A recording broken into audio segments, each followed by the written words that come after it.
এই রহস্যময় শিবলিঙ্গটির জন্যই ৬০ জন মানুষ প্রাণ হারিয়েছিল এবং তাদের এই মন্দিরের স্থানেই সমাহিত করা হয়েছিল। শুধু তাই নয়, এই মন্দিরটাও একটি ইউনিক মন্দির যা আপনারা হয়তো আগে কখনো দেখেননি। এটি হলো তারকেশ্বর শিব মন্দির, যেটি গুজরাটের ভালসার জেলার আব্রামা শহরে অবস্থিত।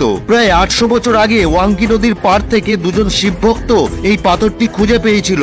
এরপর তারা এটিকে শিবলিঙ্গ রূপে পুজো করতে থাকে। কিন্তু একদিন গ্রামবাসীরা এই পাথরটি নিয়ে চলে যায় এবং এই নিচের দিক থেকে ভাঙা শুরু করে দেয়। কিছুটা ভাঙার পরই পাথরের ভিতর থেকে প্রচুর পরিমাণে বিষাক্ত বোলতা বেরিয়ে ১৫০০ ফুট রেডিয়াসের মধ্যে যত গ্রামবাসী ছিল সবাইকে বাজেভাবে কামড়ে দেয়। এতে ৬০ জনের মৃত্যু হয়, যাদের একটি স্থানে সমাহিত করা হয়। সেদিন রাতেই ওই দুই শিবভক্ত স্বপ্ন দেখে যে ওই পাথরটি আসলে মহাভারত কালের খুবই পাওয়ারফুল একটি শিবলিঙ্গ।